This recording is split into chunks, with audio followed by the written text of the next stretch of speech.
வணக்கம் let's sport நேயர்களே, நான் உங்க நிவாஸ் அண்ட் இன்னைக்கு ஒரு சுவாரஸ்யமான அற்புதமான மேட்சை ரிவ்யூ பண்ண போறோம். ஆமாங்க, இந்தியாவுக்கும் இங்கிலாந்துக்கும் நடுவில் நடக்கிற இந்த டெஸ்ட் போட்டியோட 4வது டெஸ்ட் மேட்ச் ஓல்டு டிராஃபர்ட் மான்செஸ்டர்ல இனிதே முடிவடைந்திருக்கிறது. ஆனா இது முடிவடைஞ்சிருச்சு அப்படின்றதுனால மட்டுமே சுவாரஸ்யம் அடையல. இதுல என்ன மேட்டர் அப்படின்னா, ரொம்ப நாளுக்கு அப்புறம் டெஸ்ட் கிரிக்கெட்ல நம்ம அதுவும் இந்த வேர்ல்டு டெஸ்ட் சாம்பியன்ஷிப்ன்ற ஒரு விஷயம் வந்ததுக்கு அப்புறம் டீம்ஸ் அந்த டேபிளோட டாப் 2ல ஃபினிஷ் பண்ணா அந்த வேர்ல்டு டெஸ்ட் சாம்பியன்ஷிப் ஃபைனல் ஆடுவாங்க அப்படின்ற ஒரு மோட்டிவேஷன் வந்ததுக்கு அப்புறம் எல்லா டீம்ஸுமே எல்லா மேட்சையுமே ஜெயிக்கிறதுக்கு ட்ரை பண்றாங்க. Which is what is making test cricket very interesting. அந்த மாதிரி ஜெயிக்கிறதுக்கு ட்ரை பண்றதுனால தான் நமக்கு நிறைய அற்புதமான சுவாரஸ்யமான மேட்சஸ்லாம் இதுக்கு முன்னாடி நடந்திருக்கு. ஆனா ஒரு ப்ராப்பர் இந்த பிளேயிங் ஃபார் அ டிரா அப்படின்னு சொல்லக்கூடிய அந்த டெஸ்ட் மேட்ச் டெஸ்ட் கிரிக்கெட் அப்படின்றத நம்ம ரொம்ப நாளா பார்க்கல. நம்ம நிறைய அக்ரெசிவ் டெஸ்ட் கிரிக்கெட்டை நிறைய இந்த ரிசல்ட்டுக்காக ஆடுற டெஸ்ட் கிரிக்கெட்டை பார்த்துருக்கோம். ரொம்ப நாளுக்கு அப்புறம் டிராவுக்காக ஆடுற டெஸ்ட் கிரிக்கெட்டை நம்மளால பார்க்க முடிஞ்சிச்சு. அது ஒரு ஃபென்டாஸ்டிக்கான விஷயம். இந்த மேட்சை பொறுத்த வரைக்கும் இந்தியா ரொம்ப கஷ்டப்பட்டு இந்த மேட்சை டிரா பண்ணியிருக்கிறாங்க. டிரா பண்ணதே நமக்கு ஒரு விக்டரி அளவுக்கு ஃபீல் ஆகுற அளவுக்கான ஒரு டிரா தான் இது. அது ஏன் நடந்துச்சு அப்படின்னு பார்த்தீங்க அப்படின்னா, ஃபர்ஸ்ட் டாஸை இங்கிலாந்து ஜெயிச்சாங்க. இங்கிலாந்து டாஸை ஜெயிச்சுட்டு இந்தியாவை பேட்டிங் ஆட வச்சாங்க. அங்கே ஆஸ் யூஷுவல் பழைய பேஸ்பால் டெம்ப்ளேட்டுக்கே திரும்ப போயிட்டாங்க. அவங்க பவுலிங் ஃபர்ஸ்ட் அப்படின்னு சொன்னாங்க. இந்தியாவை பேட்டிங் ஆட வச்சாங்க. இந்தியா 358 ரன்கள் அடிச்சாங்க. இந்தியா அடிச்ச அந்த 358 ரன்கள் ரொம்ப மோசமான ஸ்கோரா அப்படின்னு கேட்டா இல்ல, அற்புதமான ஸ்கோரா அப்படின்னு கேட்டா அதுவுமே கிடையாது. ஒரு மாதிரி மிடில் இருந்த ஒரு ஸ்கோர் அப்படின்னு நான் சொல்லுவேன். இந்த பர்டிகுலர் ஓல்ட் டிராஃபர்ட் கண்டிஷன்ஸுக்கு இந்த பர்டிகுலர் விக்கெட்டுக்கு நாட் பேட் அப்படின்னு சொல்லக்கூடிய அளவுக்கு தான் இருந்துச்சே தவிர ரொம்ப அற்புதமான பேட்டிங் பர்ஃபார்மன்ஸ் அப்படின்னு கேட்டா கண்டிப்பா கிடையாது. ஸோ அது ஒரு பக்கம். இன்னொரு பக்கம் பார்த்தீங்க அப்படின்னா 358 ரன்கள் அடிக்கிறதுக்கான காரணமா இருந்த பிளேயர்ஸ் யாரு அப்படின்றது தான். ஃபர்ஸ்ட் யசஸ்வி ஜெய்ஸ்வால் ஒரு அற்புதமான ஹாஃப் செஞ்சுரி அடிச்சிருக்காரு. KL ராகுல் ஒரு 40 ரன்கள். அதுக்கப்புறம் சாய் சுதர்ஷனுடைய ஃபர்ஸ்ட் டெஸ்ட் ஹாஃப் செஞ்சுரி அடிச்சிருக்காரு. அங்கிருந்து அவர் செஞ்சுரிக்கு கண்டினியூ பண்ணி அடிச்சிருக்கலாம். அன்பார்ச்சுனேட்லி மிஸ் பண்ணிட்டாரு. But still it was fine. 60 ரன்கள் அடிச்சிருக்கிறாரு. எங்க செஞ்சுரி மிஸ் பண்ணிட்டேன் அப்படின்னு சொன்னது இன்னும் கொஞ்சம் க்ளோஸரா இருக்கும் அப்படின்னு எதிர்பார்த்தா இல்ல. Actually 61 runs 39 runs short of 100 தான். ஆனா அவர் செட் ஆயிருந்தாரு அப்படின்ற விஷயத்த தான் நான் இங்க மெயினா ஃபோக்கஸ் பண்ண விரும்புறேன். செட் ஆயிருந்தாரு. பட் அன்பார்ச்சுனேட்லி அது ஒரு பெரிய 100 அவரால் மாற்ற முடியல. மேபி இன்னும் கொஞ்சம் சான்சஸ் கிடைச்சா அவரால் கண்டிப்பா மாற்ற முடியும். பட் பொறுத்து பார்க்கலாம் அவருக்கு எவ்வளவு சான்சஸ் கிடைக்குது அப்படின்னு. பட் இந்த மேட்சை பொறுத்த வரைக்கும் ஃபர்ஸ்ட் இன்னிங்ஸ்ல அற்புதமா ஆடினாரு. அன்பார்ச்சுனேட்லி சுப்மன் கில் கிட்ட இருந்து ரன்ஸ் வரல. ஜடேஜா ஃபர்ஸ்ட் இன்னிங்ஸ்ல 20 ரன் தான் அடிச்சாரு. அவருடைய அந்த ஸ்ட்ரீக் 50 ரன்கள் அடிச்சுக்கிட்டே தொடர்ந்து 50 ரன்கள் அடிச்சுக்கிட்டே வந்த அந்த ஸ்ட்ரீக் முடிவடைஞ்சிருக்குது. பட் ஸ்டில் அவருடைய இன்னிங்ஸ் அந்த ஃபர்ஸ்ட் இன்னிங்ஸை பொறுத்த வரைக்கும் அவர்கிட்ட அந்த 20 ரன்களுக்கு வேல்யூ கண்டிப்பா இருக்கு அப்படின்னு நான் நினைக்கிறேன். அண்ட் ரொம்ப முக்கியமா ஷர்துல் தாக்கூரை இந்த மேட்ச்ல ஒரு பேட்டிங் ஆல்ரவுண்டரா ஆடினதுக்கு ஷர்துல் தாக்கூர் ஒரு 40 ரன்கள் அடிச்சு கொடுத்தது அப்படின்றது ஒரு பெரிய விஷயம். ஸோ அதுவும் நம்ம கண்டிப்பா சொல்லி ஆகணும் அப்படின்னு நான் நினைக்கிறேன். பட் இதெல்லாம் தாண்டி ஃபர்ஸ்ட் இன்னிங்ஸோட ஹைலைட்டு ரிஷப் பண்ட் தான். ரிஷப் பண்ட் ஆட வராரு, நல்லா சூப்பரா ஸ்டார்ட் பண்றாரு. பட் அன்பார்ச்சுனேட்லி ஒரு யார்க்கருக்கு ரிவர்ஸ் ஸ்வீப் ஆட போறாரு. பேட்டோட இன்சைடு பகுதியில் உள்பகுதியில எட்ஜ் ஆயிருது. இன்சைடு எட்ஜ் வாங்கி அவர் கால்லேயே அடிச்சிருது. பால் காலில் அடிச்சதுக்கு அப்புறம் ஒரு காம்பவுண்ட் ஃப்ராக்சர் அப்படின்னு சொல்றாங்க. ரொம்ப வலியில துடிச்சு போனதை நம்ம பார்த்தோம். அதுக்கப்புறம் அவரை ஸ்ட்ரெச்சர்ல எடுத்து ஆம்புலன்ஸ்ல ஏற்றி உள்ள கூட்டு போனாங்க. அந்த நாள் முடிவடைஞ்சிச்சு. சரி கொஞ்சம் ரெஸ்ட் கிடைக்கும் அப்படின்ற மாதிரி பார்த்தோம். அடுத்த நாள் திரும்ப மறுபடியும் பேட்டிங்க்கு உள்ள வந்தாரு. அந்த புரோக்கன் ஃப்ராக்சர்ட் லெக்கோட மறுபடியும் பேட்டிங் ஆடினதை பார்த்தோம். 54 ரன்கள் அடிச்சாரு. இந்த மாதிரியான மன வலிமையை உடம்புல இருக்கிற வலியை தாண்டி டெஸ்ட் கிரிக்கெட் ஆடணும் அப்படின்னு சொல்லி அந்த டெடிகேஷன் அதுதாங்க டெஸ்ட் கிரிக்கெட்டை வாழ வைக்குது அப்படின்னு நான் நினைக்கிறேன். அதுதான் டெஸ்ட் கிரிக்கெட்டோட சுவாரஸ்யமும் அப்படின்னு நான் நினைக்கிறேன். ஏன்னா ரிஷப் பண்ட் ஒரு பிளேயர் மட்டும் கிடையாது. இதுக்கு முன்னாடி நிறைய பிளேயர்ஸ் இந்த மாதிரி ஆடி நம்ம பார்த்துருக்கோம். ஷமார் ஜோசப் ஒரு உடஞ்ச காலோட உடஞ்ச டோவோட ஒரு 7 விக்கெட் ஹால் எடுத்தது நம்ம எல்லாருக்குமே ஞாபகம் இருக்கும் அப்படின்னு நான் நினைக்கிறேன். அதுக்கு முன்னாடி 2023 ஆஷஸ்ல நேத்தன் லேன் காஃப் இன்ஜுரியோட ஆடினதை நம்ம பார்த்தோம். அண்ட் அதே மாதிரி இதுக்கு முன்னாடி கிரிக்கெட்ல மால்கம் மார்ஷல் ஒத்த கையில் ஆடி இருக்கிறாரு. கிரேம் ஸ்மித் ஒத்த கையில் ஆடி இருக்கிறாரு. இன்னொரு கை உடஞ்சும் இவங்க எல்லாம் பேட்டிங் ஆடினதெல்லாம் நம்ம பார்த்துருக்கோம். அண்ட் அனில் கும்ப்ளே ஜால் அடி வாங்கினதுக்கு அப்புறம் தலையை சுத்தி பேண்டேஜ் போட்டுட்டு பவுலிங் போட்டதை நம்ம பார்த்துருக்கிறோம். இந்த மாதிரி பல பேட்ஸ்மேன் பல பவுலர்ஸ் டெஸ்ட் கிரிக்கெட்டுக்காக அவங்களோட உயிரையே பணயம் வச்சு ஆடினது அப்படின்றதெல்லாம் நம்ம இது வரைக்கும் பார்த்துட்டு தான் வந்துட்டு இருக்கோம் டெஸ்ட் கிரிக்கெட்டை பொறுத்த வரைக்கும். அண்ட் இந்த மாதிரியான விஷயங்கள் தான் டெஸ்ட் கிரிக்கெட்டோட உண்மையான அந்த தன்மையை வெளியே கொண்டு வருது அப்படின்னு நான் நினைக்கிறேன். ஏன்னா பேர் சொல்ற மாதிரி இது வந்து டெஸ்ட் கிரிக்கெட். அது வந்து என்னன்னா பிளேயர்ஸை சோதிக்கக்கூடிய ஒரு ஃபார்மேட் தான் இது. ரொம்ப ஈஸி கிடையாது டெஸ்ட் கிரிக்கெட் ஆடுறது அப்படின்றது. பிளேயர்ஸ் வந்து தன்னுடைய உடம்பை தாண்டி மனசை தாண்டி வந்து அந்த பர்டிகுலர் நாளில் ஒரு ஒரு சூப்பரான பர்ஃபார்மன்ஸை கொடுத்தே ஆகணும் அப்படின்ற மாதிரி ஒரு சுச்சுவேஷன் வரும்போது அவங்க வந்து லிட்ரலா எல்லாத்தையுமே வந்து பணைய வச்சு அங்க வந்து நிப்பாங்க அப்படின்றது தான் வந்து இந்த டெஸ்ட் கிரிக்கெட்டோடைய ஒரு சுவாரஸ்யமான விஷயம். அண்ட் இது இந்தியன் பிளேயர்ஸ் அப்படின்றது மட்டும் இல்ல, உலகம் முழுவதுமா எந்த டெஸ்ட் பிளேயிங் நேஷனா இருந்தாலும் அவங்களுக்கு அந்த டெஸ்ட் கிரிக்கெட் மேல இருக்கக்கூடிய அந்த ரெஸ்பெக்ட் அப்படின்ற ஒரு விஷயம் இருந்துச்சு அப்படின்னா அவங்க வந்து அந்த ஃபார்மேட்டை மதிச்சு இந்த மாதிரி அவங்களோட 100%க்கு மேலேயே வந்து கொடுப்பாங்க, எஃபர்ட் போடுவாங்க அப்படின்றதெல்லாம் நம்ம வந்து இது வரைக்கும் பார்த்துருக்குறோம். அண்ட் அந்த மாதிரியான ஒரு தருணமாக தான் அது இருந்துச்சு. ரொம்ப இன்ஸ்பைரிங்கான ஒரு மொமெண்ட் தான் அந்த ஃபர்ஸ்ட் இன்னிங்ஸ்ல ரிஷப் பண்ட்டுடைய அந்த இன்ஜுரியையும் தாண்டி அவர் வந்து பேட்டிங் ஆடினதை நம்ம பார்க்குறப்ப. ஆனா அதனுடைய அர்த்தம் என்ன அப்படின்னா, செகண்ட் இன்னிங்ஸ்ல ப்ராபப்ளி அவரால் பேட்டிங் ஆட முடியாதுன்றது ஒரு பக்கம். மறுபடியும் இந்த மேட்ச்லயும் துருவ் ஜுரேல் விக்கெட் கீப்பிங் பண்ண வேண்டிய ஒரு சுச்சுவேஷன் ஏற்பட்டுச்சு. ரிஷப் பண்ட்டுக்கு இன்ஜுரி அப்படின்றது மனதளவுலேயே இந்தியன் டீமை கொஞ்சம் பாதிச்சிருக்கும் அப்படின்னு தான் நான் நினைக்கிறேன். ஏன்னா அதுக்கப்புறம் அவங்க திரும்ப அந்த 2வது இன்னிங்ஸ் பவுலிங் போட வர்றப்ப, அதாவது இங்கிலாந்துடைய முதல் இன்னிங்ஸ் கம்ப்ளீட்டா எந்த பேட்ஸ்மேனுமே வந்து எந்த பவுலருமே வந்து ஒரு ப்ராப்பர் ஸ்டேட் ஆஃப் மைண்ட்லயே இல்லை அப்படின்ற மாதிரி தான் இருந்துச்சு. இங்கிலாந்துடைய பேட்ஸ்மேன் உள்ள வராங்க, நம்ம இந்தியன் பவுலர்ஸ் வந்து கம்ப்ளீட்டா எந்த விதமான ஒரு எஃபர்ட்டும் இல்லாம, எந்த விதமான எனர்ஜியுமே இல்லாம ரொம்ப சோர்ந்து போன மாதிரியான ஒரு ஃபீலிங் தான் நமக்கு வந்துச்சு. மேட்டர் என்ன அப்படின்னா, நிறைய பேர் சொல்றது வந்து ஓல்ட் ட்ராஃபர்ட்ல ரொம்ப பேட்டிங்க்கு ஈஸியான விக்கெட்ஸா தான் எல்லா நாளும் இருந்துச்சு. இந்தியா ஃபர்ஸ்ட் இன்னிங்ஸ்ல 350 ரன்கள் மட்டுமே அடிச்சாங்க, கம்மியா அடிச்சாங்க, அதுதான் பிரச்சனை அப்படின்னு சொல்லியிருந்தாங்க. கம்மியா அடிச்சது பிரச்சனைன்னு கேட்டா இல்ல, 350 ரன்ஸ் கூட நம்மளால வந்து இந்த மேட்ச்ல இருந்து ஒரு நமக்கு சாதகமான ஒரு ரிசல்ட்டை கொண்டு வரதுக்கு உதவி இருக்கும். 350 ரன்ஸ் கூட போதும் அப்படின்னு நான் சொல்லுவேன். பிரச்சனை என்ன வந்துச்சு அப்படின்னு பார்த்தா, அந்த 350 ரன்ஸை டிஃபெண்ட் பண்ணக்கூடிய பவுலிங் நம்ம கிட்ட அன்பார்ச்சுனேட்லி இல்லை அப்படின்றது ஒரு பெரிய ப்ராப்ளமா போயிடுச்சு. பவுலிங் இல்லையா, என்னடா சொல்ற அப்படின்ற மாதிரி நீங்க கண்டிப்பா கேட்பீங்கன்னு நினைக்கிறேன். ஏன்னா பும்ரா இருக்காரு, சிராஜ் இருக்காரு. ஆனா இந்த மேட்சை பொறுத்த வரைக்கும் போன மேட்ச்ல ஆடின ஆகாஷ்தீப் சிறப்பா ஆடினாரு. அவர் வந்து இந்த மேட்ச்ல இல்ல, அவர் இன்ஜூர் ஆயிருந்தாரு அப்படின்ற மாதிரி நம்ம கேள்விப்படுறோம். அவருக்கு பதிலாக அன்ஷுல் காம்போஸ் உள்ள வந்திருக்கிறாரு.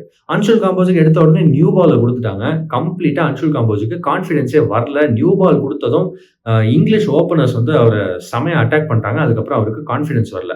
கான்ஃபிடன்ஸ் மட்டும்தான் வரலன்னு கேட்டால் இன்னொரு பக்கம் அவருக்கு பேசும் வரல. அதுதான் உள்ளதுலேயே மிகப்பெரிய பிரச்சனையா இருந்துச்சு. அன்ஷுல் காம்போஸ் ஓடி வந்து 120ஸ்லயும், இன்ஃபேக்ட் அதை விட கம்மியாகவும் சில நேரங்களில் வந்து பவுலிங் போட்டுட்டு இருந்ததை பார்த்தோம். 120ஸ்ல டெஸ்ட் கிரிக்கெட்ல தொடர்ந்து நீங்க பவுலிங் போடுறீங்க அப்படின்னா ரொம்பவே கஷ்டமா இருக்கும். அதுவும் ஓல்ட் ட்ராஃபர்ட் மாதிரி ஒரு பிட்ச்ல வந்து பெருசா பால் வந்து ஸ்விங் ஆகுமா அப்படின்னு கேட்டா ரொம்பலாம் ஆகாது. மற்ற வென்யூஸ் மாதிரி இங்க வந்து அவ்வளோ எலாபரேட் ஸ்விங் இருக்கும் அப்படின்னா கிடையாது. சீம் மூவ்மெண்ட்டும் லார்ஜ் அளவுக்கு சீம் மூவ்மெண்ட் இருக்குமா அப்படின்னு கேட்டா கிடையாது. அப்படி இருக்கிறப்போ இந்த பிட்ச்ல கொஞ்சம் பேக் ஆஃப் லென்த் போடணும், கொஞ்சம் ஹிட் அட்டாக் போடணும். அதை விட அதிகமா இந்த ஓல்ட் ட்ராஃபர்ட் விக்கெட்ல ஃபாஸ்ட் பவுலர்ஸ் விக்கெட் எடுக்கிறதுக்கு உதவக்கூடிய ஒரு தன்மை என்ன அப்படின்னு பார்த்தா அந்த அன்ஈவன் பவுன்ஸ் கொஞ்சம் ஒரு பால் வந்து கம்மியாக பவுன்ஸ் ஆகும், ஒரு பால் அதிகமாக பவுன்ஸ் ஆகும். இந்த ஒரு வேரியபிள் பவுன்ஸ் அப்படின்ற இந்த விஷயம் தான் வந்து ஃபாஸ்ட் பவுலர்ஸுக்கு விக்கெட் எடுத்து கொடுக்கும் அப்படின்றத பார்க்கும்போது, இந்த வேரியபிள் பவுன்ஸை எப்போ ஃபாஸ்ட் பவுலர்ஸால் யூஸ் பண்ண முடியும் அப்படின்னு கேட்டால், ஃபாஸ்ட் பவுலர்ஸ் வந்து ப்ராப்பரான அந்த பர்டிகுலர் பேஸில் போட்டால் மட்டும்தான் யூஸ் பண்ண முடியும். இப்போ முகமது சிராஜோ ஜஸ்பிரீத் பும்ராவோ ஓடி வந்து போடும்போது 135க்கு மேலே போடுவாங்க. அந்த மாதிரி 135 km/h மேலே போடும்போது இந்த வேரியபிள் பவுன்ஸை யூஸ் பண்ண முடியும். இங்கிலாந்துடைய பவுலர்ஸ் பார்த்தீங்கன்னா பென் ஸ்டோக்ஸா இருக்கட்டும், ஜோஃப்ரா ஆர்ச்சரா இருக்கட்டும், எல்லாருமே அந்த 130க்கு மேலே, இன்ஃபேக்ட் பிரைடன் கார்ஸ் அற்புதமாக போட்டுட்டு இருந்தார் இந்த டெஸ்ட் மேட்ச் ஃபுல்லா. எல்லாருமே அந்த 130க்கு மேலே போடுறதுனால தான் அவங்களுக்கு இந்த வேரியபிள் பவுன்ஸை ப்ராப்பராக யூஸ் பண்ண முடியுது. அவங்களால வந்து விக்கெட்ஸ் எடுக்க முடிஞ்சிச்சு அப்படின்றத நம்ம பார்த்தோம். அன்பார்ச்சுனேட்லி நம்ம பவுலர்ஸால் அதை பண்ண முடியல. அதுவும் ரொம்ப முக்கியமா அன்ஷுல் காம்போஸால் அதை பண்ண முடியல. ஏன்னா அவருடைய பேஸ் ரொம்பவே கம்மியா இருந்துச்சு. சரி, மற்ற பவுலர்ஸ் தான் இருக்காங்களே அப்படின்னு பார்த்தா என்னமோ தெரியலங்க, ஜஸ்பிரீத் பும்ரா அவருடைய ஸ்டாண்டர்ட்ஸுக்கு இந்த மேட்ச் வந்து அவ்வளோ நல்லா போடல அப்படின்னு தோணுது. ஒரு மேட்ச் எல்லா பிளேயர்ஸுக்கும் நடக்கிற ஒரு விஷயம் தான். அன்பார்ச்சுனேட்லி இந்த மேட்ச் வந்து ஜஸ்பிரீத் பும்ராவுக்கு நடந்துருச்சு. யூஸ்வல் பும்ரா அக்யூரசி இல்லை அப்படின்றது ஒரு பிரச்சனையா இருந்துச்சு. ஆனா பும்ராவை கூட பிளேம் பண்ண முடியாதுங்க இந்த மேட்சை பொறுத்த வரைக்கும். முகமது சிராஜுக்கு கம்ப்ளீட்டா இந்த மேட்ச் அக்யூரசியே இல்லை, லைன் அண்ட் லென்த்தே இல்லை. அண்ட் இன்னொரு ஒரு பிரச்சனை என்ன அப்படின்னு பார்த்தா, இன்னொரு பக்கம் தேர்ட் பேசரா இருக்கிற அன்ஷுல் காம்போஸ் அவருக்கு வந்து நியூ பால்ல குடுத்தாங்க. நியூ பால்லயுமே அவர் சரியா பெர்ஃபார்ம் பண்ணல. அதுக்கப்புறம் திரும்ப அடுத்தடுத்த ஸ்பெல்ல அவர் உள்ள வரும்போதும் அவர வந்து செமையா டார்கெட் பண்ணி அடிச்சுட்டு இருந்தாங்க. இங்கிலீஷ் பேட்ஸ்மேன்றத பார்க்குறோம். ஷர்துல் தாக்கூரும் அதே மாரி தான். ஓடி வந்து போடுறாரு. ஓவருக்கு ஒரு பவுண்டரி குடுத்துடுறாரு. ஷர்துல் தாக்கூரோட ஓவர்லயுமே எங்கேயுமே விக்கெட் விடுகிற மாதிரியான ஒரு த்ரெட்டனிங் பவுலிங் அப்படின்ற மாரி இல்லவே இல்ல. பேட்ஸ்மேன கேள்வி கேட்கிற மாதிரியான பவுலிங் அது இருந்துச்சான்னா இல்ல. அன்பார்ச்சுனேட்லி அந்த காரணத்தினாலயும் ஷர்துல் தாக்கூரையும் வந்து அவ்வளோ ஒரு எஃபெக்டிவ் பவுலரா நம்மளால பார்க்க முடியல. அப்படின்ற பட்சத்துல அதிகமான ஓவர்ஸ வந்து பும்ராவும், சிராஜும் மட்டுமே திரும்ப திரும்ப போட வேண்டியதா இருந்துச்சு. அதுல ஒரு பாயிண்ட்ல சிராஜுக்கு அதாவது வொர்க் ஹார்ஷ் அப்படின்னு சொல்லப்படுற சிராஜ் கடைசியா இந்த ஒரு லாஸ்ட் ஒரு 3 இயர்ஸ்ல இன்ஃபேக்ட் வந்து 1000 ஓவருக்கு மேல போட்டிருக்கிற சிராஜ் வந்து இந்த மேட்ச்ல லைட்டா அவருடைய காலை இழுத்துக்கிட்டு கொஞ்சம் கஷ்டப்படுற மாதிரியான ஒரு சிச்சுவேஷன் ஏற்பட்டுச்சு அப்படின்றத நான் பார்க்குறேன். ரொம்பவே வருத்தமா இருக்குங்க. ஏன்னா சிராஜ் அப்படின்ற பவுலர் வந்து இந்த மாதிரி சின்ன சின்ன விஷயத்துக்கு அசர்ற ஒரு பவுலர் கிடையாது அப்படின்றத நம்ம பார்க்குறோம். அவர் வந்து எத்தனை ஓவர்னாலும் போட்டுக்கிட்டே இருப்பாரு அப்படின்றத பார்க்குறோம். ஆனா இந்த மேட்சை பொறுத்த வரைக்கும் 2 பவுலரோட தான் போறோம் அப்படின்ற மாதிரி ஒரு நிலைமை ஏற்பட்டுருச்சு. ஏன்னா அன்ஷுல் காம்போஸும் சரியா போடல, ஷர்துல் தாக்கூரும் சரியா போடல. அப்படி இருக்கும்போது சிராஜ் மேல அதிகமான பிரஷர் இருந்துச்சு. அவர்கிட்டயும் அந்த லைன் அண்ட் லென்த் சரியா உட்காரவே இல்லைன்றத பார்த்தோம். ரொம்பவே டயர்டா இருந்தாரு அப்படின்றதையும் பார்த்தோம். அதனால இன்னமும் வந்து அவருடைய யூசுவல் கன்சிஸ்டன்சி அவரால் ரீச் பண்ண முடியல அப்படின்றத நம்ம பார்த்தோம். பும்ராவும் யூசுவல் கன்சிஸ்டன்சி ரீச் பண்ண முடியல. சிராஜ் யூசுவல் கன்சிஸ்டன்சி ரீச் பண்ண முடியல. அன்ஷுல் காம்போஸும் ஷர்துல் தாக்கூரும் நல்லாவே போடல. ரொம்ப மோசமா போட்டாங்க. அப்படி இருக்கும்போது 68 ஓவருக்கு அப்புறம் நம்ம கேப்டன் சுப்மன் கில் வந்து வாஷிங்டன் சுந்தர் கிட்ட போய் பால கொடுக்குறாரு. ரவீந்திர ஜடேஜா அதுக்கு முன்னாடியே வந்து அட்டாக்கு வந்துட்டாரு. ஓகே, நீங்க ஒரு ஸ்பின்னர், அதுவும் உங்களுடைய மோஸ்ட் எக்ஸ்பீரியன்ஸ்டு ஸ்பின்னரை ட்ரஸ்ட் பண்ணி நீங்க பால கொடுத்ததுன்றது நல்ல முடிவு தான். அதெல்லாம் நான் இல்லைன்னு சொல்ல மாட்டேன். ரவீந்திர ஜடேஜாக்கு ஓவர் கொடுத்ததுக்கு அப்புறம் கூட இந்த மற்ற ஃபாஸ்ட் பவுலர்ஸ் நீங்க திரும்ப திரும்ப கொண்டு வந்துகிட்டே இருந்து 68 ஓவர் வரைக்கும் வெயிட் பண்ண ஒரு முடிவு அப்படின்றதான் எனக்கு என்னமோ பிரச்சனையா தெரிஞ்சுச்சு. அந்த மாதிரி செஞ்சிருக்காம கொஞ்சம் ஏர்லியாவே ப்ராபப்ளி ஒரு 40th ஓவர் 45th ஓவர்லயே வந்து வாஷிங்டன் சுந்தரையும் உள்ள கொண்டு வந்திருந்தா, இல்ல அதுக்கு முன்னாடியே கூட உள்ள கொண்டு வந்திருந்தா கண்டிப்பா அந்த செகண்ட் இன்னிங்ஸா நம்ம வந்து கொஞ்சம் டிஃபெண்ட் பண்ணிருக்கலாம். அதை நம்ம கோட்டை விட்டோம். 68வது ஓவர்ல வாஷிங்டன் சுந்தர் உள்ள வந்ததுக்கு அப்புறம் 2 விக்கெட் எடுத்தாருன்றதை நம்ம பார்த்தோம். அவர் அந்த 2 விக்கெட் எடுத்த உடனே இந்தியா வந்து வாஷிங்டன் சுந்தருக்கு அதிகமான ஓவர்ஸ் கொடுக்க ஆரம்பிச்சது மட்டும் இல்லாம 80th ஓவர்ல யூஸ்வலா நியூ பால் மாத்துவாங்கல்ல, அப்ப நியூ பாலை மாத்தாம 90வது ஓவர் வரைக்கும் 10 ஓவர் தள்ளிட்டாங்க அந்த நியூ பால் எடுக்கிறதையும். இதெல்லாம் அவங்க பண்ணாம இருந்திருக்கலாம். 40வது ஓவர்லயே வந்து வாஷிங்டன் சுந்தருக்கு சான்ஸ் கொடுத்திருந்தா. அன்பார்ச்சுனேட்லி சுப்மன் கில்லுக்கு வாஷிங்டன் சுந்தர் மேல ஏன் அந்த மாதிரி நம்பிக்கை வரல? ப்ராப்ளி இங்கிலாந்து அப்படின்ற மாதிரி கண்டிஷன்ஸ்னால வாஷிங்டன் சுந்தருக்கு பாலை கொடுக்க வேணாம்னு நினைச்சாங்களா என்னன்னு எனக்கு தெரியல. ஆனா எனக்கு என்னமோ வாஷிங்டன் சுந்தருக்கு பால் அப்பவே முன்னாடியே கொடுத்திருந்தா 669 ரன்கள் 669 ரன்கள் வந்து இங்கிலாந்து அடிச்சிருப்பாங்களா அப்படின்றது ஒரு பெரிய கேள்வியா தான் இருந்திருக்கும்.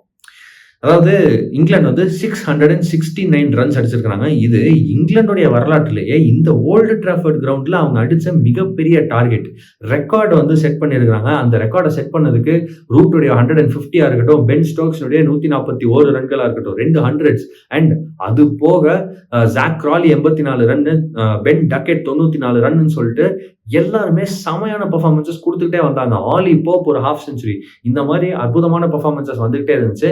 எதிர்பார்த்த மாதிரியே ஹாரி ப்ரூக் கிட்ட இருந்து ரன்ஸ் வரல. அது எனக்கு கொஞ்சம் சந்தோஷமா இருக்கு. பட் ஸ்டில் ஓவராலா பார்க்கும்போது அற்புதமான பேட்டிங் பெர்ஃபார்மன்ஸ். அதுலயும் ரூட்டும் பென் ஸ்டோக்ஸ் ரொம்ப நாளுக்கு அப்புறம் ஒரு சதம். ரூட் வந்து அவரோட யூசுவல் ஃபார்முக்கு திரும்ப வந்ததை நம்ம பார்த்தோம். 669 ரெக்கார்டு பிரேக்கிங் ரன்ஸ் அடிச்சிருக்காங்க. இந்த 669 ரன்ஸ் அடிச்சதுக்கு மிகப்பெரிய காரணமா இருந்தது நம்ம பவுலர்ஸ்ல அன்ஷுல் காம்போஸும் ஷர்துல் தாக்கூரும் சரியா போடல. அண்ட் அதனால சிராஜும் பும்ராவும் சரியா போடல. அண்ட் இந்த 4 பேரையே ரொம்ப நேரம் நம்பி இருந்து, இந்த 4 பேர் மற்றும் ஜடேஜா அவங்க அந்த 5 பேரையே ரொம்ப நேரம் நம்பி இருந்து கடைசியில தான் சுப்மன் கில்லுக்கு வந்து வாஷிங்டன் சுந்தர்னு ஒரு ஆல்ரவுண்டரை நம்ம டீம்ல எடுத்திருக்கோமோ அப்படின்ற மாதிரி ஞாபகம் வந்து வாஷிங்டன் சுந்தருக்கு 68வது ஓவர்ல ஃபர்ஸ்ட் ஓவர் கொடுத்தது அப்படின்ற மாதிரியான தவறுகள் தான் வந்து 669 ரன்ஸுக்கு காரணம் அப்படின்னு நான் நினைக்கிறேன். இங்கிலாந்து அற்புதமா பேட்டிங் ஆடினாங்க. ஆனாலும் என்ன பொறுத்த வரைக்கும் 500 ரன்களுக்கு கீழே நம்ம அவங்கள ரெஸ்ட்ரிக்ட் பண்ணியிருக்கலாம். இன்ஃபேக்ட் முன்னாடியே ஆல் அவுட் எடுத்திருக்கலாம். அப்படி எடுத்திருந்தோம்னா இந்த கடைசி நாள் டே 5ல வந்து இங்கிலாண்டை நம்ம திரும்ப பேட்டிங் ஆட வச்சு ஒரு டார்கெட்டை போஸ்ட் பண்ணி அவங்கள சேஸ் பண்ண வச்சிருக்கலாம். அப்படி அவங்க சேஸ் பண்ண ட்ரை பண்ணும்போது அவங்கள ஆல் அவுட் எடுத்திருந்தா நம்ம இந்த மேட்சை ஜெயிக்க கூட செஞ்சிருக்கலாம். என்ன பொறுத்த வரைக்கும் அது ஒரு பாசிபிள் ரிசல்ட்டா தான் இருந்திருக்கும். அன்பார்ச்சுனேட்லி நம்மளுடைய பவுலர் சரியா பவுல் பண்ணல அப்படின்றது தான் என்னுடைய கருத்தா இங்க இருக்கு. இப்ப நம்ம இந்த 2வது இன்னிங்ஸை பத்தி நிறைய பேசிட்டோம். 669 ரன்கள். அதுக்கப்புறம் நம்மளோட லீடே வந்து பாத்தீங்கன்னா, அதாவது இங்கிலாந்துடைய லீடே பாத்தீங்கன்னா 300 ரன்களுக்கு மேல இருந்துச்சு. நம்ம ஆரம்பிக்கும் போது 300 ரன்கள் ட்ரெயில் பண்றோம். 300 ரன்கள் பின்தங்கி இருக்கிற அந்த நிலைமையில இருந்து நம்மளால மேட்ச் கண்டிப்பா ஜெயிக்க முடியாது அப்படின்னு தெரியும். ஆனா இன்னிங்ஸ் தோல்வி அடைஞ்சிருவோமோ அப்படின்ற ஒரு மிகப்பெரிய அபாயம் இருந்துச்சு. இன்னிங்ஸ் தோல்வின்றது வந்து நம்ம ரொம்ப நம்மளால வந்து எண்ணி பார்க்க முடியாத ஒரு அசிங்கமா இருந்திருக்கும். ஆனா நல்ல வேளை அது நடக்கல. இன்ஃபேக்ட் இந்த 669 ரன்கள் அடிச்சதுக்கு பிறகு இந்தியா திரும்ப பேட்டிங் வந்ததும், என்னடா இது 300 ரன்கள் பின்னாடி இருக்கோமே, எப்படியாவது இந்த மேட்சை நம்ம காப்பாத்திடணும், 5 செஷன் நம்ம பேட்டிங் ஆடி இந்த மேட்சை நம்ம டிரா பண்ணணும் அப்படின்னு நினைக்கும் போது 2 பால், அதாவது மேட்ச் ஆரம்பிச்சு 4 பால் தான்.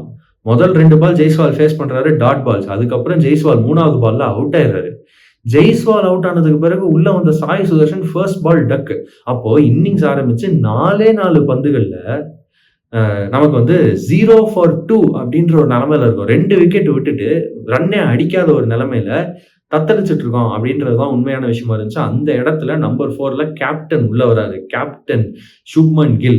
அந்த நம்பர் 4ல இதுக்கு முன்னாடி டெஸ்ட் கிரிக்கெட்ல இந்தியாவுக்காக விராட் கோலி இதே மாதிரி சிச்சுவேஷன்ஸ் எல்லாம் இறங்கி இருக்கிறாரு. 8 for 2 மாதிரியான சிச்சுவேஷன்ஸ் எல்லாம் இறங்கி இருக்கிறாரு.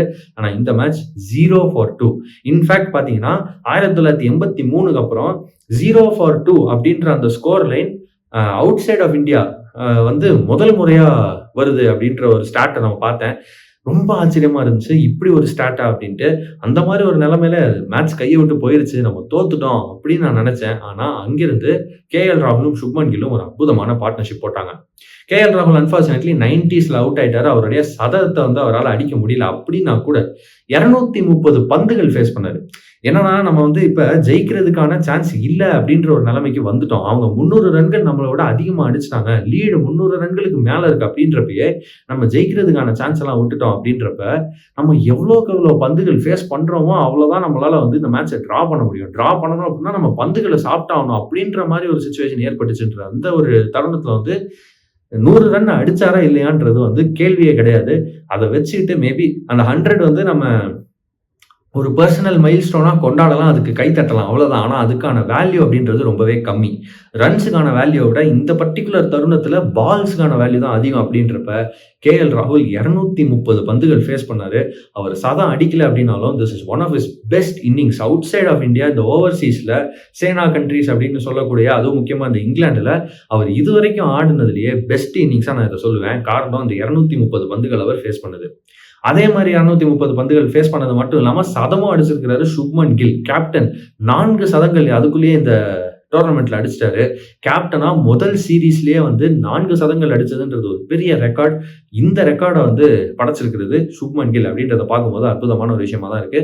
சுப்மன் கில் மறுபடியும் அவரோட 100 நம்ம இந்த மாதிரி பர்சனலா செலிப்ரேட் பண்ணலாம் அப்படின்னா கூட அவர் ஆடின அந்த 230 பந்துகள் ரொம்பவே முக்கியமான விஷயமா இருந்துச்சு. அண்ட் அகைன் அவருக்கு அப்புறம் உள்ள வந்தது யார் அப்படின்னு பாத்தீங்கன்னா ரவீந்திர ஜடேஜா. ரவீந்திர ஜடேஜாவும் வாஷிங்டன் சுந்தரும் தான் அடுத்து ஒரு பார்ட்னர்ஷிப் போடுறாங்க. என்னடா இது, திடீர்னு KL ராகுல் அவுட் ஆயிட்டாரு, கொஞ்ச நேரத்துக்கு அப்புறம் சுப்மன் கில்லும் அவுட் ஆயிட்டாரு, இதுக்கு மேல ஒரு வேளை பேட்டிங் கொலாப்ஸ் ஆயிடுவோம், இங்க இருந்து ஒரு வேளை நம்ம மேட்ச் தோத்துருவோமோ அப்படின்ற ஒரு பயம் இருந்தப்ப கூட வாஷிங்டன் சுந்தரும் ரவீந்திர ஜடேஜாவும் சேர்ந்து ஆடினாங்க. 2 left handers, 2 spin bowling all-rounders இவ்வளவு தூரம் அந்த மேட்சை வந்து கடைசி வரைக்கும் கொண்டு வந்து டிஃபெண்ட் பண்ணுவாங்க, மேட்சை வந்து டிரா பண்ணுவாங்க அப்படின்னு நான் வந்து கண்டிப்பா எதிர்பார்க்கல. அற்புதமான பேட்டிங் இவங்க 2 பேர்கிட்ட இருந்தும் பார்த்தோம். ஜடேஜா ஒரு 185 பந்துகள் ஃபேஸ் பண்ணாரு. இன்னொரு பக்கம் வாஷிங்டன் சுந்தர் அவரும் 200 பந்துகளுக்கு மேல ஃபேஸ் பண்ணிட்டாரு அப்படின்றத பார்க்கும்போது அற்புதமான ஒரு விஷயமா இருந்துச்சு. அண்ட் ரொம்ப முக்கியமான விஷயம் என்ன அப்படின்னா, கடைசியில நடந்த அந்த ஒரு தேவையில்லாத ஒரு கன்ஃபியூஷன் அப்படின்னு நான் நினைக்கிறேன். நாள் ஃபுல்லா இங்கிலாந்து பவுலிங் போட்டுக்கிட்டு தான் இருந்தாங்க, ஃபீல்டிங் பண்ணிக்கிட்டு தான் இருந்தாங்க. நாள் ஃபுல்லா இங்கிலாந்து பவுலிங் போடும்போதும் சரி, ஃபீல்டிங் பண்ணும்போதும் சரி, ஓகே ஒரு விக்கெட் எடுத்தா இங்கிருந்து கொலாப்ஸ் வந்து உண்டு பண்ணிடலாம், இங்கிருந்து மேட்ச் ஜெயிச்சிடலாம் அப்படின்னு நினைச்சுதான் வந்து ஆடிக்கிட்டே இருந்தாங்க. ஒரு பாயிண்ட்ல இந்தியா லீட் எடுத்துட்டாங்க. லீடு எடுத்ததுக்கு அப்புறமும் சரி ஓகே 50 ரன்களுக்கு கீழே தான் லீடு இருக்கு ஆர் கம்மியாக தான் லீடு இருக்கு. இந்த நேரத்தில் இந்தியாவை ஆல் அவுட் ஆக்கிட்டா நம்மளால வந்து மேட்சை ஜெயிக்க முடியும் அப்படின்னு அவங்க கண்டிப்பாக நினைச்சிருப்பாங்க. ஆனா ஒரு கட்டத்துல லீடு வந்து 100 கிட்ட வரும்போதும் 100 தாண்டி போகும்போதும் அவங்களால ஏத்துக்க முடியல அப்படின்னு நான் நினைக்கிறேன். அது லாஜிக்கலா பார்த்தா கரெக்ட் தான். ஏன்னா அதுக்கப்புறம் அவங்களால மேட்ச் ஜெயிக்கவே முடியாது. இங்கிலாந்து மேட்ச் ஜெயிக்கிறதுக்கான சான்சஸ் ரொம்பவே கம்மியாயிருச்சு அந்த கடைசி 1 ஹவருக்குள்ள. அதனால அவங்க என்ன நினைச்சாங்க, சரி இதுக்கு மேல என்ன இருக்கு, நம்ம சும்மா ஏன் ஃபீல்டிங் பண்ணிட்டு இருக்கோம், சும்மா ஏன் பவுலிங் போட்டுட்டு இருக்கோம், எனர்ஜி வேஸ்ட் ஆகுது, அதனால நம்ம வந்து போயிட்டு மேட்சை டிரா பண்ணிக்கலாம் அப்படின்னு சொல்லி பிளேயர்ஸ் கிட்ட ஷேக் ஹேண்ட்ஸ் கொடுக்கறதுக்காக வந்தாரு பென் ஸ்டோக்ஸ். யாருக்கிட்ட அப்படின்னு பார்த்தா நம்மளுடைய ஜடேஜா அண்ட் வாஷிங்டன் சுந்தர் கிட்ட. அந்த டயத்துல ஜடேஜாவும் சரி வாஷிங்டன் சுந்தரும் சரி அவங்களுடைய 80s இருந்தாங்க, செஞ்சுரி அடிக்கிறதுக்கு ஆல்மோஸ்ட் செஞ்சுரி அடிக்கிற நிலைமையில இருந்தாங்க. அப்படின்றப்ப அந்த இடத்துல எதுக்குங்க வந்து டிராக்கு கேட்குறீங்க? சரி ஓகே, லாஜிக்கலா அந்த இடத்துல வந்து இந்தியாவால மேட்சை ஜெயிக்க முடியாது, எப்படியும் அது தெரிஞ்சு போச்சு. அந்த இடத்துல எப்படியும் லாஜிக்கலா இங்கிலாண்டாலையும் மேட்சை ஜெயிக்க முடியாது, அதுவும் தெரிஞ்சு போச்சு. சரி, அதனால நீங்க வந்து டிராவுக்கு கேட்குறீங்க அப்படின்றது புரியுது. அவங்க 100 தான் அடிக்க போறாங்களே, அப்புறம் எதுக்கு நீங்க தேவையில்லாம நாள் ஃபுல்லா நின்னாச்சு, கடைசியில எதுக்கு போய் கேட்கணும் அப்படின்ற மாதிரி இருந்துச்சு. அவங்க போய் ஷேக் ஹேண்ட்ஸ் கொடுக்க ட்ரை பண்ணாங்க. ஜடேஜா இல்ல நான் 100 அடிக்கணும் அப்படின்னு சொல்லி திரும்ப அனுப்பி விட்டாரு. அதுக்கப்புறம் ஜடேஜா 100 அடிச்சாரு. ஜடேஜா 100 அடிச்சதுக்கு அப்புறமா மறுபடியும் வந்து கை கொடுக்க வந்தாங்க. ஆனா இல்ல, வாஷிங்டன் சுந்தரும் 100 அடிக்கணும் அப்படின்னு சொல்லி கடைசியில அற்புதமான ஒரு 100s வந்து பார்த்தோம். ஒரு பக்கம் ஜடேஜா அவருடைய 100 அடிச்சுட்டு அந்த ஸ்வாட் செலிப்ரேஷன், சிக்னேச்சர் செலிப்ரேஷனை பண்ணாரு. இன்னொரு பக்கம் ஜடேஜாக்கு வந்து இது 5வது டெஸ்ட் செஞ்சுரி, அதுல 2வது வந்து ஓவர்சீஸ்ல. இன்னொரு பக்கம் பாத்தீங்கன்னா வாஷிங்டன் சுந்தர் அவருடைய முதல் சதம். இதுக்கு முன்னாடி இந்தியாவில் நடந்த ஒரு சீரீஸ்ல ஐ திங்க் அதுவும் வந்து இங்கிலாந்துக்கு எதிராக அந்த சீரீஸ்ல 96 ரன்களுக்கு வாஷிங்டன் சுந்தர் அவுட் ஆவாரு. பட் இப்போ வந்து அவருடைய ஹையஸ்ட் 100 ரன்ஸுக்கு மேல கிராஸ் ஆயிருச்சு. அவர் ஒரு சதம் அடிச்சிட்டாரு அப்படின்றத பார்க்கும்போது நமக்கு ரொம்ப சந்தோஷமா இருக்கு. வாஷிங்டன் சுந்தரோட அந்த சதம் அடிச்சதுக்கு அப்புறம் நம்ம எல்லா பிளேயர்ஸும் வந்து கை கொடுத்துக்கிட்டு அவ்வளவுதான்ப்பா மேட்சை டிரா பண்ணிக்கலாம் அப்படின்னு சொல்லிட்டு உள்ள வந்தாங்க. பட் அந்த ஒரு கடைசி கொஞ்ச நேரம் வந்து கொஞ்சம் காமெடியா இருந்துச்சு. ப்ராபப்ளி அடுத்த டெஸ்ட் மேட்ச்ல வந்து இன்னும் ஒரு கோவத்தோட வருவாங்க அப்படின்னு நான் நினைக்கிறேன் இங்கிலாந்து. பட் பொறுத்து வந்து பார்க்கலாம் என்ன நடக்குது அப்படின்னு. ஒரு quick recap of best performances இந்த மேட்ச்ல அப்படின்னு பார்த்தா, ஃபர்ஸ்ட் நம்பர் 1 நான் வந்து சொல்ல வேண்டிய பெர்ஃபார்மன்ஸ் அது வந்து ஜோ ரூட் கிட்ட தான். ஜோ ரூட்டோட அந்த 150 வந்து கம்ப்ளீட்டா அந்த இன்னிங்ஸே செட் பண்ணி கொடுத்துருச்சு. அதனால தான் அவங்களால இந்த மேட்ச்ல கம்ப்ளீட்டா இந்தியாவுக்கு எந்த விதமான சான்ஸும் கொடுக்க முடியாம கொண்டு வர முடிஞ்சிச்சு. ஏன்னா டே 3க்கு அப்புறம் இந்தியாவால மேட்ச் ஜெயிக்க முடியாது அப்படின்றது கிளியரா தெரிஞ்சிச்சு. அதாவது கடைசி 2.5 நாள் வந்து இந்தியா மேட்ச் ஜெயிக்கிறதுக்கு எந்த சான்ஸும் இல்லாம டிரா மட்டுமே ஒரு சாதகமான ரிசல்ட்டா அவுட்கம்மா இருந்து அதுக்காக ஆடினதை நம்ம பார்த்தோம். அந்த மாதிரியான ஒரு சிச்சுவேஷன், அந்த மாதிரி ஒரு நிலைமையை உருவாக்கி கொடுத்தது அப்படின்றது வந்து ஜோ ரூட்னுடைய அந்த 150. சரி, இன்னொரு பெர்ஃபார்மன்ஸ் யார் அப்படின்னு பார்த்தா பென் ஸ்டோக்ஸ். 100 அடிச்சது மட்டும் இல்லாம ஒரு 5 வேற. ஃபர்ஸ்ட் இன்னிங்ஸ்ல பென் ஸ்டோக்ஸ் ஒரு 5, செகண்ட் இன்னிங்ஸ்ல அதாவது அவங்களுடைய பேட்டிங் இன்னிங்ஸ்ல பார்த்தா பென் ஸ்டோக்ஸ் ஒரு 141. இந்த மாதிரி ஒரு ஆல்ரவுண்ட் பெர்ஃபார்மன்ஸ்ன்றது பென் ஸ்டோக்ஸ் கிட்ட இருந்து நம்ம நிறைய பார்த்திருக்கோம். இந்த மாதிரி ஆல்ரவுண்ட் பெர்ஃபார்மன்ஸ் கிரிக்கெட்லயே பாக்குறதுக்கு ரேர் அப்படின்னாலும் அந்த ரேர் பெர்ஃபார்மன்ஸஸை அதிக அளவுல வந்து பென் ஸ்டோக்ஸ் நமக்கு காட்டிக்கிட்டே இருக்காரு அப்படின்றத நம்ம பாக்குறோம். ஏன் அவர் ஒன் ஆஃப் த பெஸ்ட் இந்த வேர்ல்டு அப்படின்னு சொல்றாங்கன்றது நமக்கு புரியுது. ஸோ இந்த 2 பெர்ஃபார்மன்ஸஸ் இங்கிலாந்து இந்த மேட்சை வந்து கம்ப்ளீட்டா டாமினேட் பண்ணதுக்கு உதவுச்சு அப்படின்னு நான் நினைக்கிறேன். ஆனா என்னதான் இங்கிலாந்து டாமினேட் பண்ணாலும் கடைசியில் அவங்க ஜெயிக்கல. டிரா பண்ணது நம்ம டீம். இந்த டிரா பண்ணதுக்கு முக்கியமான காரணமா இருந்தது யாரு அப்படின்னு பார்த்தா, என்ன பொறுத்த வரைக்கும் நம்பர் 1 சுப்மன் கில் தான் நான் சொல்லுவேன். சுப்மன் கில் உள்ள வரும்போது 2 விக்கெட் போயிருக்கு, 0 ரன்ஸ். அவரு போன மேட்ச்ல நடந்த 2 இன்னிங்ஸ்லயும் பெருசா ரன் அடிக்கல. இந்த மேட்சோட ஃபர்ஸ்ட் இன்னிங்ஸ்லயும் பெருசா ரன் அடிக்கல. நிறைய பேர் வந்து அதுக்குள்ளேயே கேள்வி கேட்க ஆரம்பிச்சிட்டாங்க. முதல் 2 மேட்ச் சுப்மன் கில் நல்லா ஆடினாரு, இப்ப திரும்ப பழைய ஃபார்முக்கு போயிட்டாருன்ற மாதிரிலாம் நிறைய பேர் சொல்லிட்டு இருந்தாங்க. ஆனா அந்த மாதிரி நிலைமையில கூட நம்ம இன்னொரு விஷயமும் சொல்லியிருந்தோம். போன மேட்ச்ல சுப்மன் கில் அவுட் ஆகும்போது இங்கிலாந்து ஃபீல்டர்ஸ்லாம் வந்து ஸ்லெட்ஜ் பண்ணாங்க. அந்த ஸ்லெட்ஜிங்கை வந்து அவரால் ப்ராப்பரா எடுத்துக்க முடியல. அந்த ஸ்லெட்ஜிங்ல வந்து கொஞ்சம் ஓவர்வெல்ம் ஆயிட்டாரு. அதனால கொஞ்சம் கன்ஃபியூஸ் ஆகி அவர் அவுட் ஆயிட்டாருன்றதை நம்ம சொன்னோம். இந்த மேட்ச்லயே ஸ்லெட்ஜிங் இருந்துச்சு அந்த செகண்ட் இன்னிங்ஸ்ல அவர் திரும்ப பேட்டிங் ஆட வந்தப்ப. ஆனா அதெல்லாம் எதுவுமே கவலைப்படாம ரொம்ப அற்புதமா எப்ப டிஃபெண்ட் பண்ணுமோ அப்ப டிஃபெண்ட் பண்ணோம், எப்ப அட்டாக் பண்ணுமோ அப்ப அட்டாக் பண்ணோம் அப்படின்ற மாதிரி ஆடினாரு. அவருடைய 100க்காக அவர் ஆடினாரு, 100 அடிச்சாரு, அதெல்லாம் ஓகே. ஆனா அவர் ஆடின அந்த விதம், அந்த 100 அடிக்கிறதுக்கு 200க்கு மேல பந்துகள் அவர் சாப்பிட்டது நம்மளால மேட்சை டிரா பண்ண முடிஞ்சிருக்கு அப்படின்ற ஒரு விஷயத்த நம்ம ஞாபகம் வச்சுக்கணும். அதாவது அவர் சாப்பிட்டதுனால தான், இத்தனை பால் அவர் சாப்பிட்டதுனால தான் நம்மளால மேட்சை டிரா பண்ண முடிஞ்சிருக்கு அப்படின்றது தான் என்னுடைய கருத்து. அதனால எனக்கு என்னவோ சுப்மன் கில் தான் வந்து இந்த மேட்சை டிரா பண்றதுக்கு ரொம்ப முக்கியமான பிளேயரா இருந்திருக்கிறாரு அப்படின்னு நான் நினைக்கிறேன்.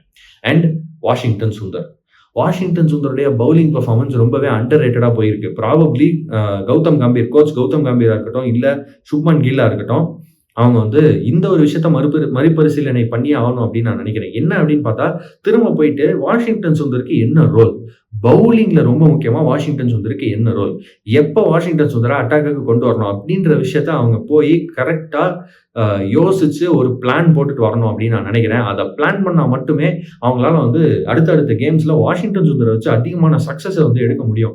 ஆனா அதையும் தாண்டி அவருடைய பவுலிங்லயே அவரோட ஒர்த்தை இந்த மேட்ச்ல காமிச்சிட்டாரு. அதை விட ரொம்ப முக்கியமா அவருடைய பேட்டிங்ல இந்த ஃபைனல் இன்னிங்ஸ்ல மேட்சை டிரா பண்றதுக்கு அற்புதமான பேட்டிங் அவர் ஆடி இருக்கிறாருன்றத நம்ம பார்க்குறோம்.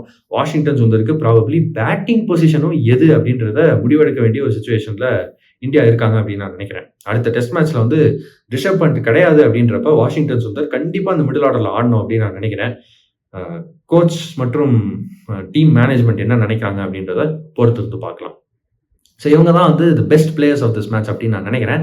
அண்ட் அடுத்தது வந்து ஒரு சின்ன விஷயம் என்ன அப்படின்னா, இந்தியா இந்த மேட்சை ட்ரா பண்ணிட்டாங்க, ஓகே. ஆனால் இந்த மேட்சை இந்தியா ஜெயிச்சிருந்தா ஆர் ஜெயிக்கணும் அப்படின்னு நினைச்சா அவங்க என்ன செஞ்சிருக்கணும் அப்படின்றது தான் என்னுடைய ஒரு சின்ன யோசனை அப்படின்னு நான் நினைக்கிறேன். இந்த மேட்சை பொறுத்த வரைக்கும் நான் அதிகமாக யோசிச்சது இந்த விஷயம் தான். டெஸ்ட் கிரிக்கெட்டை பொறுத்த வரைக்கும் 20 விக்கெட் எந்த டீம் எடுக்குதோ அந்த டீம் தான் ஜெயிக்கும். இந்த மேட்சை பொறுத்த வரைக்கும் வந்து இங்கிலாண்டால 20 விக்கெட் எடுக்க முடியல. அதாவது 20 விக்கெட் அப்படின்றது இந்தியா அவங்க பேட்டிங் ஆட வரும்போது 10 விக்கெட் எடுத்தாங்க, இந்தியாவை ஆல் அவுட் ஆக்குனாங்க இங்கிலாந்து. அடுத்து 2வது வாட்டி இந்தியா பேட்டிங் ஆட வரும்போது அவங்களால 4 விக்கெட் மட்டுமே தான் எடுக்க முடிஞ்சிச்சு. அவங்களால இன்னொரு 10 விக்கெட் எடுக்க முடியல. 2வது வாட்டி இந்தியா வந்து அவங்களால ஆல் அவுட் எடுக்க முடியல அப்படின்றத நம்ம பார்த்தோம். அப்போ ஒரு டீமை 2 முறை ஆல் அவுட் செஞ்சா மட்டும்தான் அந்த ஆப்போனன்ட் டீமால ஜெயிக்க முடியும் அப்படின்றது தான் டெஸ்ட் கிரிக்கெட். அப்போ 20 விக்கெட்ன்றது ரொம்ப முக்கியம். அந்த 20 விக்கெட்டை எடுக்கிறதுக்கான பவுலிங் அட்டாக் இந்தியா கிட்ட இருக்கான்றது தான் இங்க இருக்கிற மிகப்பெரிய கேள்வியே. பும்ராவையும் சிராஜையும் மட்டுமே நம்பி 20 விக்கெட் எடுக்க முடியுமான்னு கேட்டா கிடையாது. நம்மளால 20 விக்கெட் எடுக்க முடியாது அப்படின்றது இந்த மேட்ச் தெளிவா வந்து நமக்கு ஸ்கெட்ச் போட்டு காட்டியிருக்கு. ஜஸ்பிரீத் பும்ராவுக்கு நாள் சரியா இல்லை, அவருக்கு விக்கெட் விழல அப்படின்னா இந்தியாவுடைய பவுலிங்கே கொலாப்ஸ் ஆகுதுன்றதை நம்ம பார்க்குறோம்.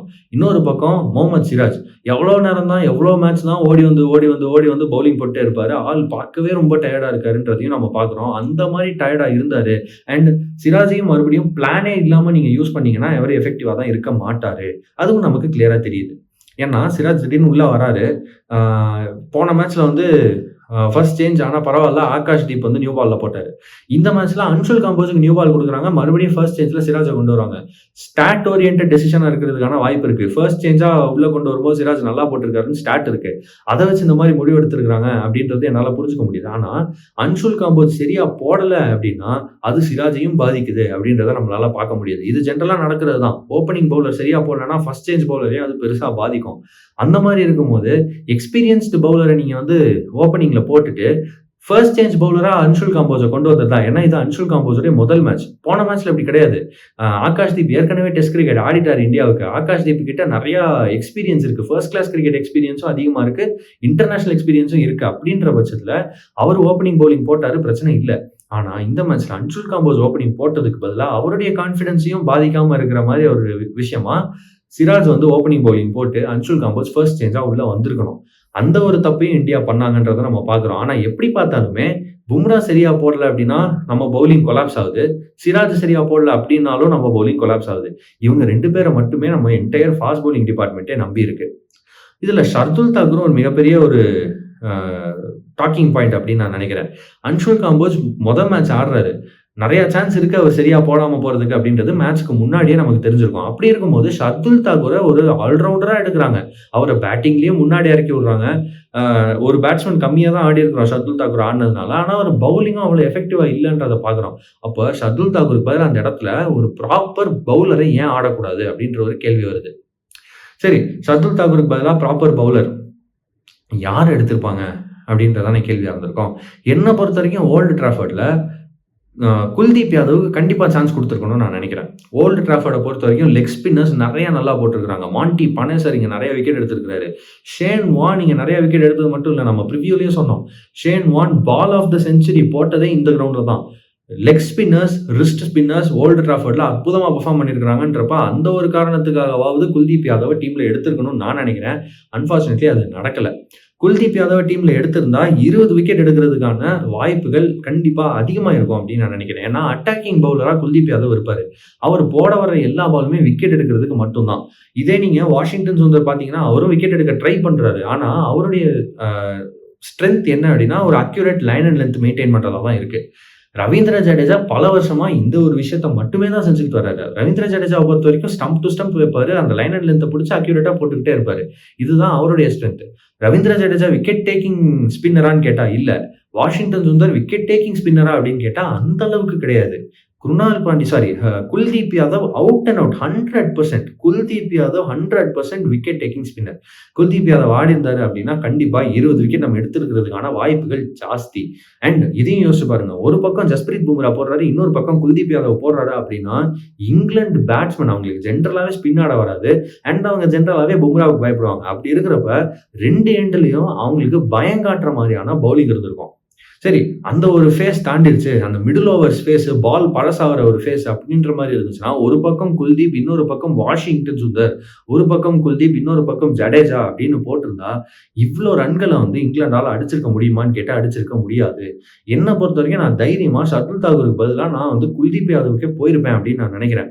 இன்ஃபேக்ட் இப்படி கூட நம்ம வச்சுக்கலாம். அன்ஷுல் காம்போஸ் இந்த டீம்ல எடுத்ததுக்கு பதிலாவது நான் குல்தீப் யாதவுக்கு போயிருப்பேன் அப்படின்னு நான் நினைக்கிறேன். பட் எனிவே இந்த மேட்ச்ல அவங்களால குல்தீப் யாதவ் உள்ள கொண்டு வர முடியல. டீம் காம்பினேஷனை நிறைய யோசிச்சு பார்த்து அதனால இப்படி பண்ணியிருக்கிறாங்க அப்படின்னு நான் நினைக்கிறேன்.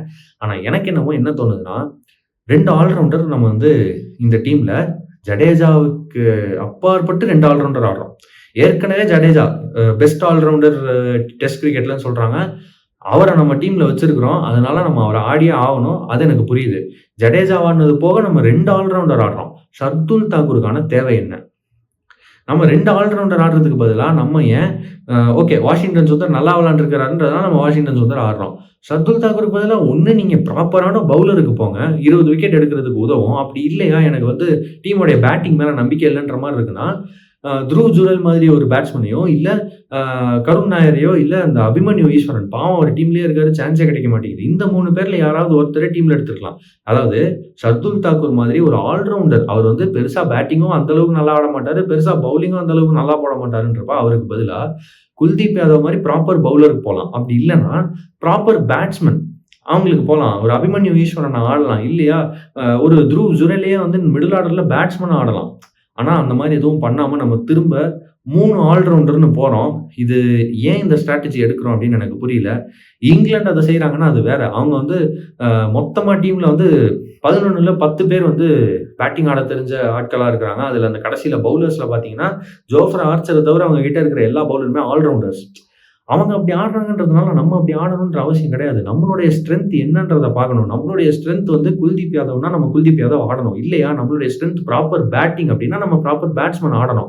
நம்ம ஸ்ட்ரென்த் என்னன்றதை நம்ம புரிஞ்சுக்காம அவங்க ஆல்ரவுண்டர் ஆடுறாங்க, நம்ம கிட்டேயும் ஆல்ரவுண்டர்ஸ் இருக்காங்க, அதனால நம்மளும் ஆடுவோம் அப்படின்னு நினைக்கிறதுல எந்த விதமான பாயிண்ட்டும் இல்லை அப்படின்னு நான் நினைக்கிறேன். போன மேட்ச்ல நிதிஷ்குமார் ரெட்டிக்கே இதை நம்ம சொல்லியிருக்கலாம். ஆனா நிதிஷ்குமார் ரெட்டி அட்லீஸ்ட் இவரை விட பெட்டரா பேட்டிங் ஆடுவார், ஷர்துலை விட பெட்டரா பேட்டிங் ஆடுவாருன்றதை நம்ம பார்த்தோம். இந்த மேட்ச் என்னதான் ஷர்துல் 40 ரன் அடிச்சிருந்தா கூட இந்த செகண்ட் இன்னிங்ஸ்ல ஒருவேளை விக்கெட் எக்ஸ்ட்ரா விழுந்துருந்துச்சுன்னா மேட்சை டிரா பண்றதுக்கு நம்ம ஷர்துல் மேல அந்த அளவுக்கு நம்பிக்கை வச்சிருப்போமா அப்படின்னு நீங்க யோசிச்சு பாருங்க. எனக்கு அந்த மாதிரி அந்த அளவுக்கு ஷர்துலோடைய பேட்டிங் மேல நம்பிக்கை இல்லை அப்படின்னு நான் நினைக்கிறேன். அந்த காரணத்தினாலயாவது இந்த 3 ஆல்ரவுண்டர் தியரியை இந்தியா மாத்தியே ஆகணும் அப்படின்னு நான் நினைக்கிறேன். இதெல்லாம் தான் என்னுடைய தாட்ஸ். இதனால தான் எனக்கு என்னமோ இந்த மேட்ச் இந்தியா ஜெயிச்சிருக்கலாம் அப்படின்னு நான் இன்னமும் நினைக்கிறேன். ஆனா அன்பார்ச்சுனேட்லி இந்தியாவால ஜெயிக்க முடியாம போயிருக்கு அப்படின்னு நான் நினைக்கிறேன். அண்ட் இதை தாண்டி அடுத்த மேட்ச் 5வது டெஸ்ட் மேட்ச் இன்னும் மிச்சம் இருக்கு. இப்போதைக்கு பாத்தீங்கன்னா இங்கிலாந்து 2 ஜெயிச்சிருக்காங்க. ஹெட்டிங்லில 1 ஜெயிச்சாங்க. லார்ட்ஸ்ல ஒரு க்ளோஸ் கேம். அந்த மேட்சை நம்ம ஜெயிச்சிருக்கணும். அன்பார்ச்சுனேட்லி அந்த க்ளோஸ் கேம் நம்ம தோத்துட்டோம். இங்கிலாந்து 2 ஜெயிச்சிருக்காங்க. நம்ம ஒரு மேட்ச் எட்ஜ்பாஸ்டன்ல ஜெயிச்சிருக்கோம். இப்போ 5வது மேட்ச் நடக்க போது லண்டன்ல கியா ஓவல், கென்னிங்டன் ஓவல் அப்படின்னு சொல்லக்கூடிய அந்த இடம். இந்த கென்சிங்டன் ஓவல்ல இந்தியா எப்படியாவது நல்ல பெர்ஃபார்மன்ஸ் கொடுத்து எப்படியாவது 20 விக்கெட் எடுத்து, ஆனா அந்த ஓவர்ல இவங்க குல்தீப் யாதவ் ஆடினாங்கன்னா கஷ்டம். ஃபேன்ஸ் எல்லாரும் குல்தீப் யாதவ் ஏன் ஆடலன்னு கேட்கறாங்கன்றதுனால சரி நீங்க தான் கேட்டீங்களே இதோ உங்களுக்காக நேர் விருப்பம்னு சொல்லிட்டு அந்த மேட்ச்ல போயிட்டு குல்தீப் ஆடினாங்கன்னா மேட்ச் காலி. ஏன்னா ஓவர்ல பால் திரும்பாது. அங்க ஒரு ஸ்பின்னர் ஆடுறதே பெரிய விஷயம். அப்படி இருக்கும்போது அந்த ஓவல் கிரவுண்ட்ல எப்படியாவது இந்தியன் பேட்ஸ்மேனும் சரி, இந்தியன் ஃபாஸ்ட் பவுலர்ஸும் சரி நல்ல பெர்ஃபார்மன்ஸ் கொடுத்து அந்த மேட்ச் ஜெயிச்சாங்க அப்படின்னா இந்த சீரீஸை நம்மளால 2-2ன்னு டிரா பண்ண முடியும். ஒருவேளை அந்த மேட்சை நம்ம தோல்வி அடைஞ்சோம்னாலோ, இல்ல அந்த மேட்சை டிரா பண்ணோம்னாலோ, இந்த சீரிஸை நம்ம தோல்வி அடைஞ்சிருவோம். அந்த மாதிரியான ஒரு சோக நிலைமை வரக்கூடாது அப்படின்னு நான் நினைக்கிறேன். அடுத்த மேட்ச்னுடைய ப்ரிவ்யூ வீடியோல கண்டிப்பா உங்களை நான் வந்து சந்திக்கிறேன். And until then please like, share and subscribe. Keep supporting let's sport. And இந்த மேட்சை பத்தி நீங்க என்ன நினைச்சீங்க? நான் இப்ப எல்லா தாட்ஸையும் சொல்லிட்டேன். நீங்க இந்த மேட்சை பத்தி என்ன நினைச்சீங்க அப்படின்றத கமெண்ட் செக்ஷன்ல சொல்லுங்க. And please thank you. Keep supporting let's sport. Bye by.